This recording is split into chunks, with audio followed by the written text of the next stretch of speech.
예, 기도의 자료 43페이지 중반부터 들어갈 차례인데, 지금 나눈 말씀은 주님과 구속받은 성도의 상호의 안식처를 회복해야 된다. 이것은 창세기에서 첫사람 아담 부부와 하나님의 안식처인 에덴 동산이 마귀에 의해서 훼손을 당해서 에덴 동산이 다 파괴된 상태이기 때문에 이것을 하나님의 낙원으로 영원한 안식을 회복해야 된다.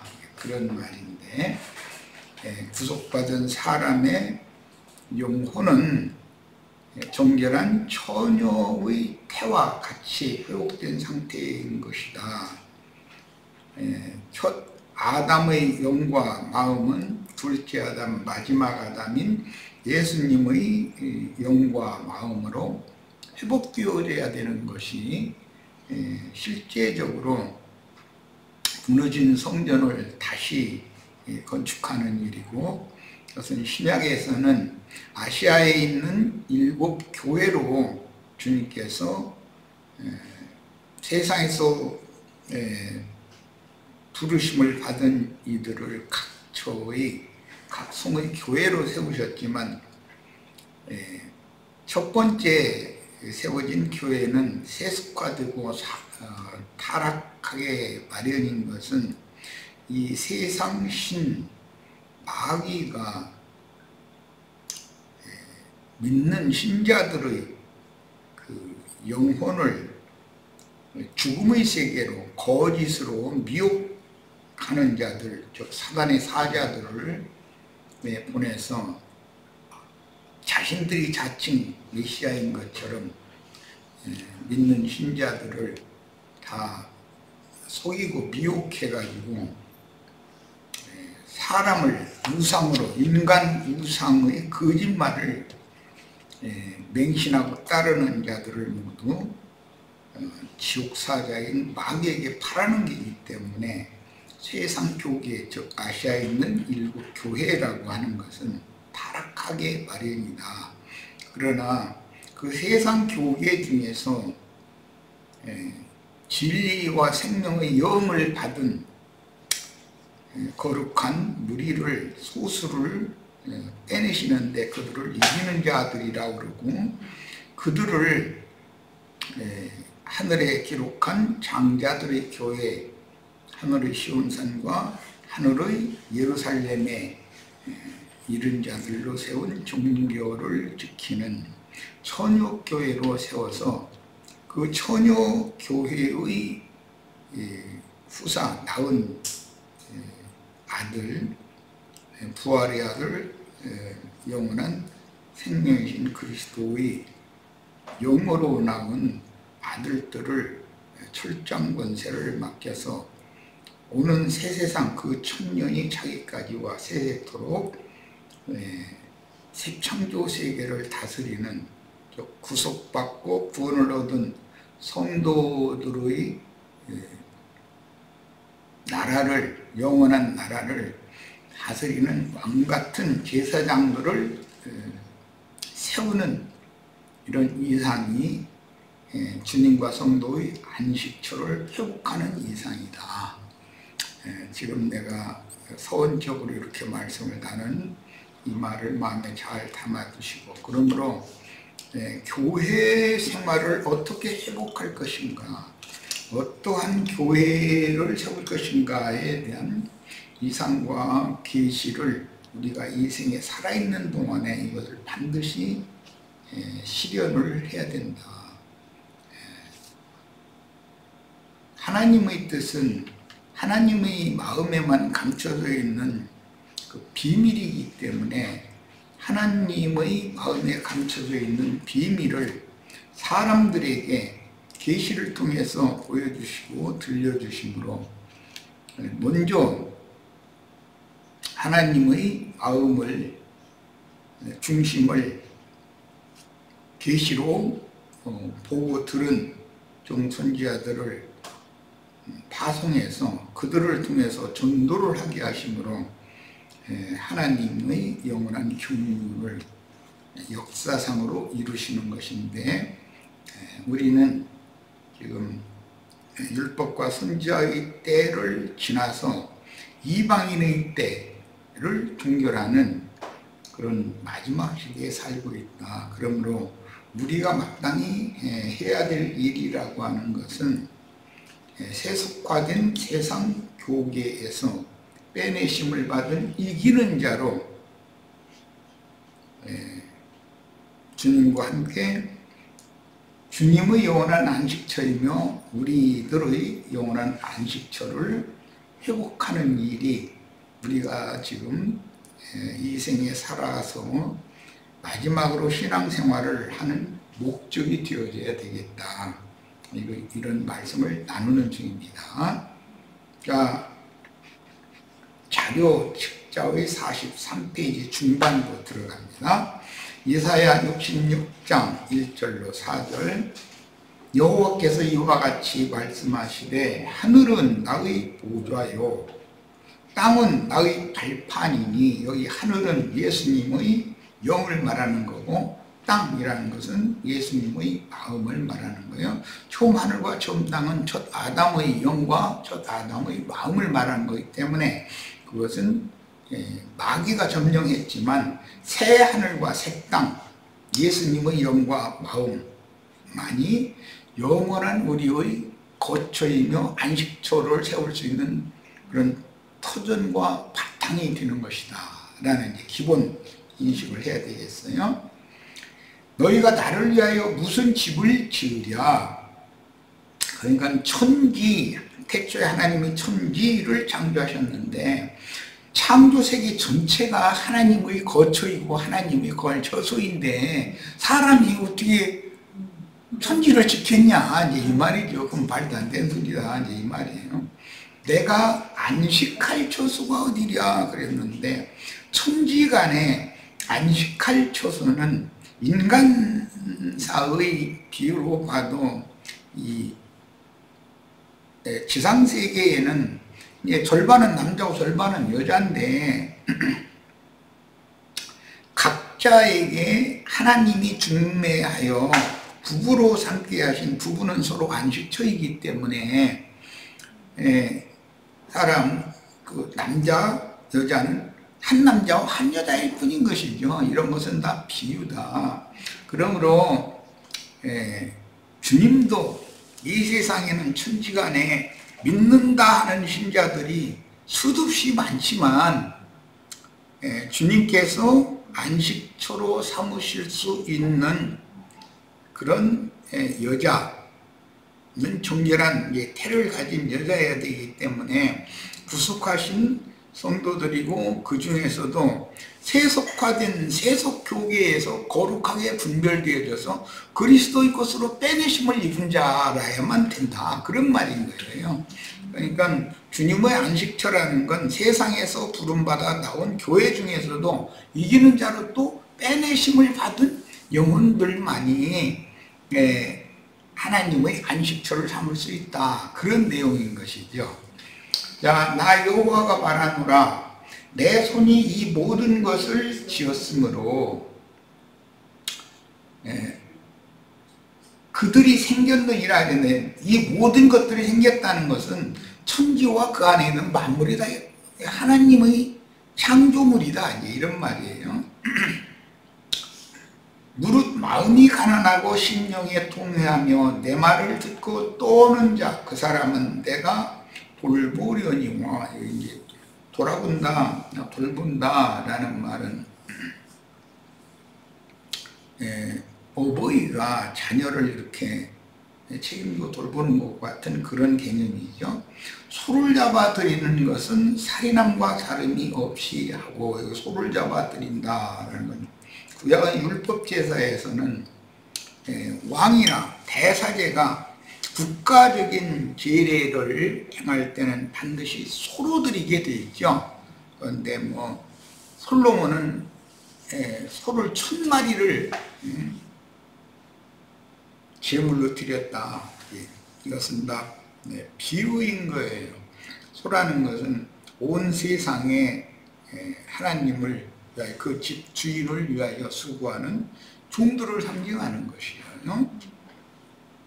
물론 임자 없는 들소도 있죠. 뭐 그 서구 영화 이런 데 보면 그 들소떼가 막 이렇게 어마어마한 그 들소떼가 내달릴 때 인디안들이 이렇게 창을 던지거나 활을 쏴서 소를 잡아가지고 겨우살이 준비를 하는 그런 것 많이 보셨죠.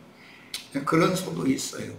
그러니까 그런 들판을 뛰어다니는 그런 소는 세상 짐승들인 것이죠. 바다에서 올라온 짐승이라고 그랬어요. 그런데 제물로 드려지는 소라는 것은 세상 교계의 목회자들을 상징하는 거예요. 그 다음에 어린 양으로 제사 드리는 것은 개의 목을 꺾음과 다름이 없이 하며 그랬는데, 양이라는 것은 복음을 전해서 얻은 영혼들을 이제 비유적으로 하는 말인데, 그런데 전도를 해서 그 영혼을 하나님의 것으로 받으시라고 제사를 하는 것은 개의 목을 꺾어서 제사하는 것으로 이렇게 상징을 한 것을 보면, 유대인들은 관습상 개와 돼지를 아주 부정한 짐승으로 왔는데, 개의 목을 꺾는다는 것은 개는 꼭 목을 매달아 죽이거나 목을 꺾어 죽이거나 뭐 이런 식으로 표현이 되는데, 이것은 배반하는 주인이다라는 뜻이에요. 가룟 유다는 목매에 달아서 죽은 자들을 대표하죠.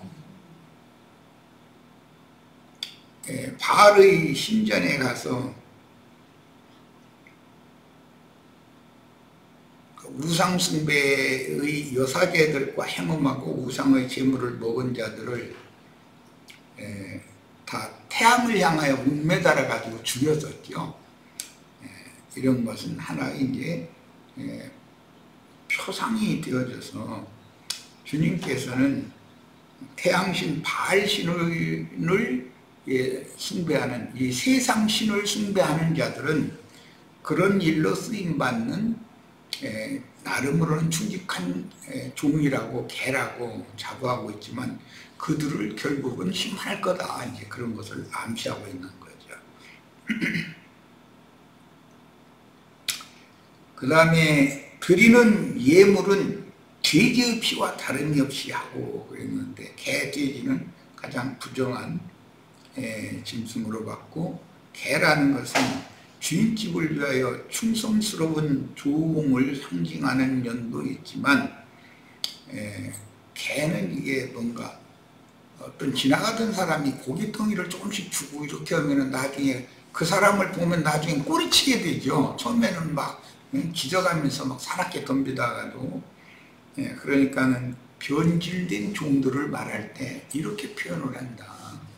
이 세상 부귀 영화 이런 것에 대해서, 특히 돈신에 대해서 그 영혼이 더럽혀지기 시작하면 나중에는 세상신에게 꼬리치고 달려들게 된다는 것입니다. 세상신은 처음부터 그 개를 자기 것으로 길들이려는 방법을 안다 이거예요. 조금씩 야금야금 고깃덩이 던져주고 뭐 친절하게 손을 들고 가고 뭐 이렇게 하면 그 사람을 주인처럼 그렇게 따르게 되죠. 그렇게 되면 나중에는 그 주인을 배반하게 만드는 그 도적은 그 집에 있는 귀한 것을 도적질을 하려면 우선 개부터 잘 자기가 제어를 할 수 있도록 해놔야 되지 않겠어요.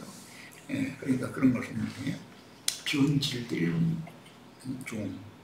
처음에는 목회자로 세움을 받았을 때 주님 앞에 생명까지도 내놓겠다고 다 눈물을 흘리면서 맹세하고 다 그렇게 해서 순수하게 목회를 시작하지만,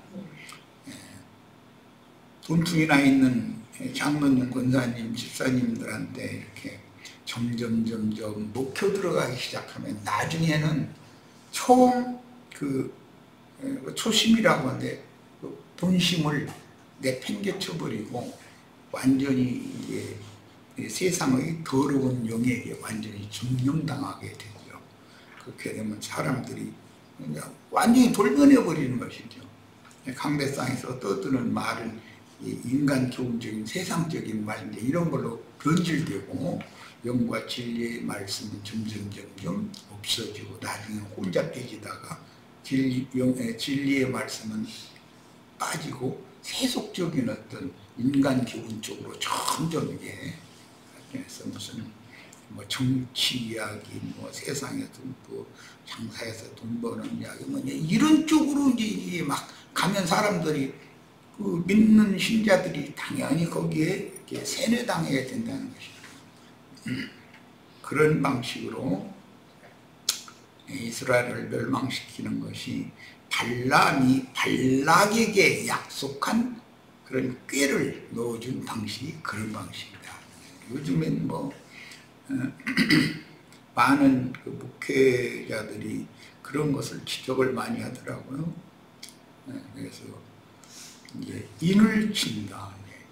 한 번에 어떻게 하는 것이 아니죠. 서서히 계속해서 반복해서 설교를 그쪽으로 끌어가는 설교를 자꾸 하면 믿는 신자들이 점점 같이 그 사람의 설교의 영에 세뇌당하기 때문에 교회가 세속화되고 타락된다는 것이죠. 그러면 이제 때가 되면 마귀가 와서 그 교회의 중심에 자리를 딱 잡아버려요. 벌가목 교회의 그런 이제 마귀가 자기 보좌를 거기다가 이렇게 세운다 그랬어요. 그런 방식을 우리는 잘 이해를 해야 되겠다.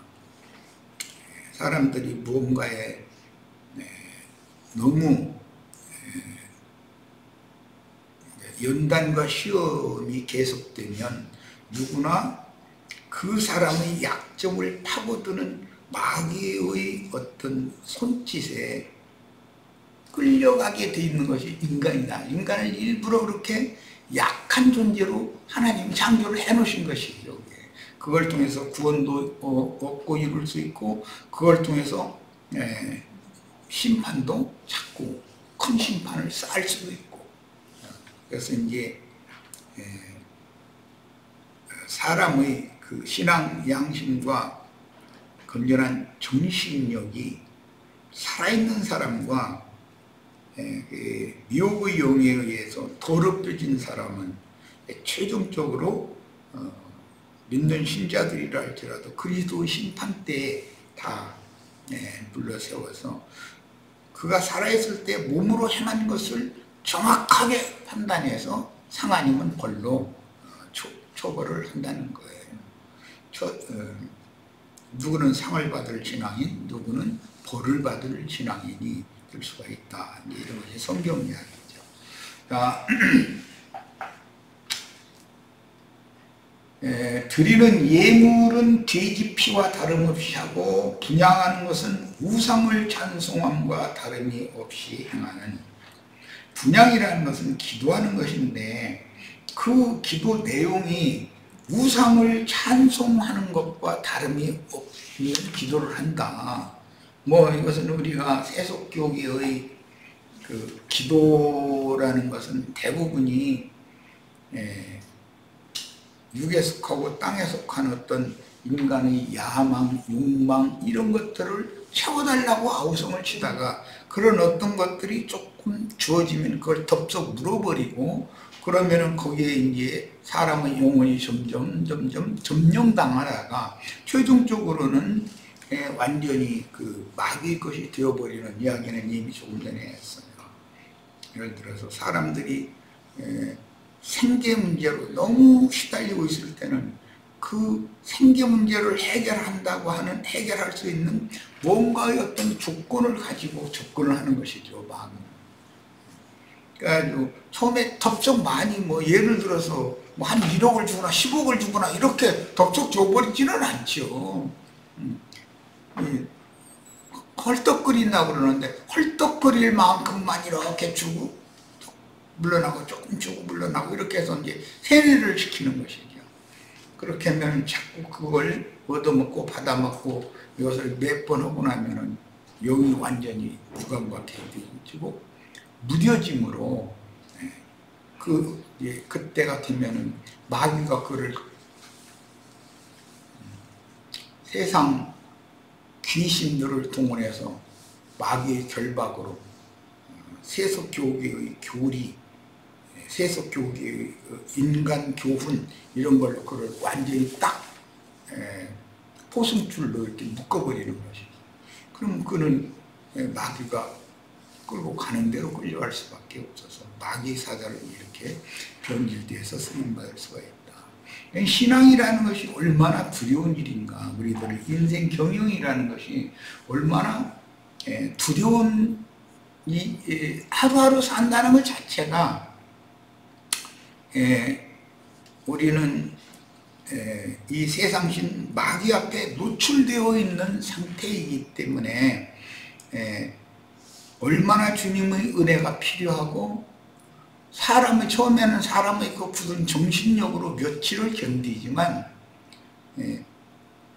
헐떡거릴 정도로 그가 고통스러운 환경에서 뭔가 조금씩 공급을 받으면 그것에게 자꾸 눈이 돌아가게 되는 게 인간이라는 게, 하나님은 사람을 이렇게 약하게 지어놨다. 그러므로 자기가 대단한 사람인 것처럼 이렇게 착각하면 그 사람이 넘어지기가 제일 쉬운 사람이라는 것이죠. 자신이 얼마나 약한 자인가를 깨닫고 주님 앞에 어떤 시험에서 나는 이길 수 없으니 주님께서 나에게 더 큰 소리로 명확하게 보여주시고 말씀해 주셔서 너 그것은 붙잡지 말아라. 그런 시험이 있을 때도 너는 나를 바라봐라. 모든 것은 내가 책임진다라는 확신하는 믿음을 주시면 유혹을 안 당할 수가 있죠. 그런데 그런 믿음을 계시로 주시는 믿음이 나의 확고한 그 생명이 되지 않으면 흔들리고 나중에는 타협하다가 결국 넘어가게 마련인 것이거든요. 마귀는 이렇게 해서 쓰러뜨린다. 우리 형제 자매님들은 하나님과 우리의 안식처를 세우는 문제라는 것이 그렇게 쉽게 흔들리고 쉽게 쓰러질 수 있는 사람으로는 하나님이 그런 재료로 집을 지어가지고는 결국 무너질 건데 그 집에서 안식할 수는 없죠. 견고하고 완전한 집을 세우는 이상을 그런 게 필요하겠습니다. 마음은 가증한 것을 기뻐한즉 이제 이렇게 되는 거죠. 나 또한 유혹을 그들에게 택하여 주며, 하나님께서도 신자들의 그 신앙을 시험을 하신다라는 걸 알 수가 있는 거예요. 그 시험을 이기는 것이 이기는 자잖아요. 그들이 무서워하는 것을 그들에게 임하게 하리니. 사람은 행복하고 모든 것이 여유라고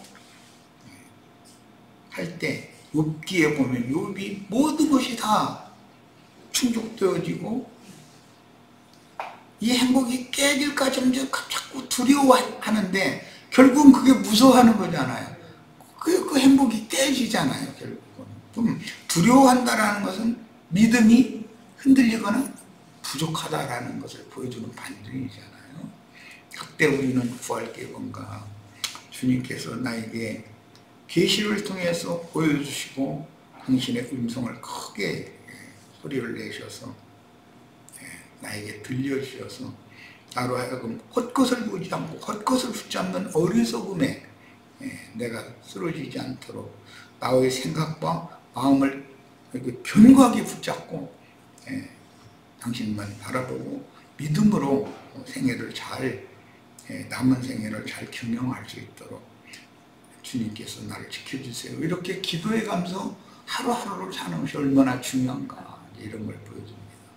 우리들은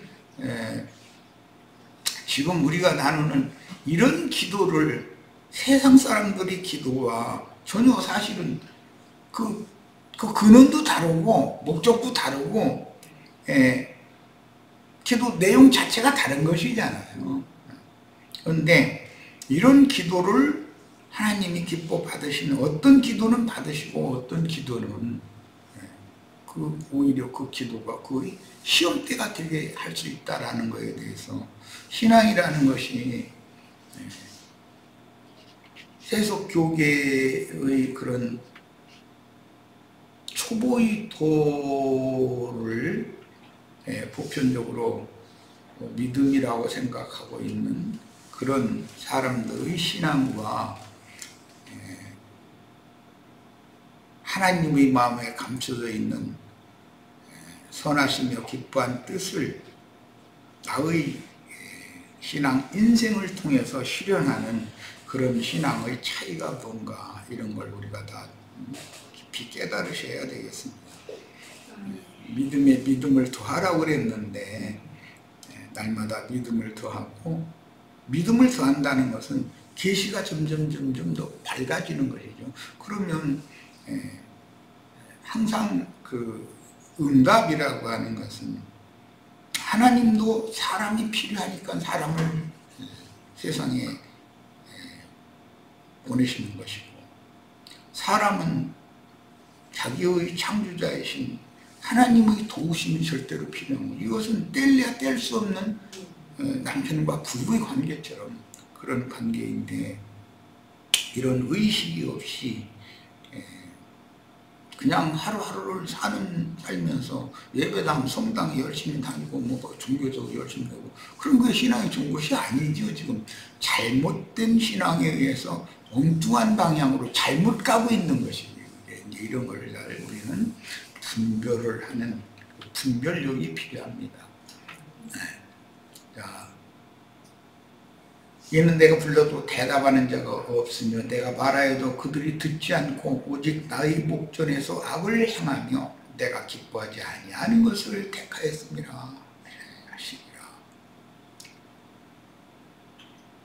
마음이 가증한 걸 기뻐하게 되고 어떤 유혹에 자꾸 흔들리다가 그쪽으로 끌려가고 하는 그런 사람들이 원래는 은혜로 구원받은 사람들인데, 그런 사람들이 나중에 하나님이 불러도 대답을 안 한다는 거죠. 완전히 굳어져 있기 때문에 보는 관점이 다르고 달려가는 그 방향이 다르고 그의 목표, 인생의 목표라는 것이 다르기 때문에, 어제 우리 이제 성경 읽기를 하다가 최근 한 주간 동안 내가 세상사 돌아가는 걸 보면서 많이 이제 많은 걸 생각해 본 적이 있어서 그걸 잠깐 비교를 했었는데, 세상에서 엘리트 코스를 이렇게 밟아서 세상의 모든 부귀영화라는 건 다 누리고 권세도 누리고 했던 그런 분이 나이가 75세나 된 분인데, 나하고 뭐 불과 한 두세 살 차이밖에 안 나는 그런 분인데도 세상을 보는 눈이 저거밖에 안 될까? 아니, 그런데 휩쓸려서 막 같이 휩쓸려 다니다 그런 국민들은 다 봤을 거 아니에요. 이제는 그 사람을 가치 있게 보지를 않을 거 아니냔 말이야. 그게 무슨 추한 꼴들이야 그게.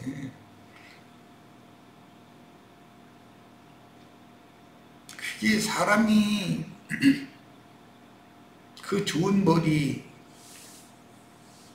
가지고 이런 성경 말씀을 통해서 예수 그리스도 하나님의 지혜와 지식의 실체이신 예수가 그 안에 살아서 함께 역사하셨었다면 그런 일에 말려들겠어요?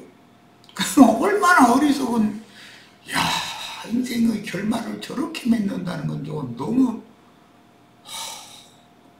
세상 사람들은 그 사람 부귀영화 누리고 뭐 그런 것만 볼지 모르죠. 내가 볼 때는 그나나나 다 죽을 날이 이제 머지 않았는데, 하나님 앞에 섰을 때 얼마나 수치를 당할 것인가, 그런 걸 생각해 보면 내가 사실은 굉장히 안타까웠어요. 우리 형제 자매님들은 세상신 마귀에게 끌려다니는 사람들이 아니고 예수 그리스도의 성령님께 인도를 받아서 하나님의 영광에 이르는 것을 추구하는 그런 인생을 지금 경영을 하고 있기 때문에 지금 우리가 나는 이런 말씀을 듣고 많은 것들을 좀 단편적으로 세상 사람들처럼 그렇게 생각하지 말고, 생각이 육에 든 생각으로 이렇게 매몰되지 말고 영의 생각으로, 건전하고 밝은 생각으로 생각의 전환이 꼭 있기를 바랍니다. 인생 경영을 잘 하는 것, 남은 인생 경영을 잘 하는 것이 우리가 신앙생활을 하는 목적이잖아요. 궁극적으로 우리는 하나님의 영광에 이르는 것을 목적으로 인생을 사는 것이지, 세상 영광을 위해서 그 나이가 그만큼 들었으니 이제는 자기가 누릴 것 누렸고 얻을 것 얻었으면 절제할 줄도 알고, 어떤 사람들의 어떤 미혹의 말이 들어오면 난 됐다고, 지금까지 누리고 얻은 것도 내가 너무 과분하게 했는데 이제는 내 인생 잘 마무리 잘 하는 것이 내가 바라는 말이에요. 그런, 지금까지 내가 세상사에 막 말려들어 해보니까 그게 너무 허망한 것이고 험한 것이더라. 그렇게 단호하게 거절할 수 있어야 되는데, 그 지금까지 살아온 인생이 허무하고 허망한 것이라는 것을 한 번도 그는 가슴에 정이도록 이렇게 느껴보지 않았으니까 아직도 끝없이 또 뭐 더 큰 영광을 위해서 그러고, 이야, 그런 걸 보면, 이런 얘기하면 우리 형제 자매님들은 아니 그럼 세상에서 그럴 위치가 되고 지위가 되니까 사람 이렇게 불러냈는데 거기 좀 해서 잘 되면 좋지 않냐고. 글쎄, 그게 잘 돼도 내가 보기에는 그게 잘 된 것이라고 보지는 않거든요. 그게 전 국민한테 비판받는 어떤 나라를 망가뜨린 사람의 사주에 의해서 생긴 일인데, 그런 거 하나를 판단을 못한 거야 뻔히 알면서 그런 앞잡이 노릇을 했겠죠. 그러니까 너무 어리석다고 나는 보는 거예요. 이 사람이 이렇게 어리석을까? 그게 가능한 일일까? 우리 형제 자매님들은 절대로 지나친 생각, 또 세상에서 이제 과욕이라고 그러는데, 자신은 그걸 과한 욕심이라고 느끼지를 못하는 거예요. 그것은 벌써 그 사람의 됨됨이가 인성이 그렇게 조성이 되어 있기 때문에 판단력이 없는 거예요. 우리는 진리로 옳게 분별하고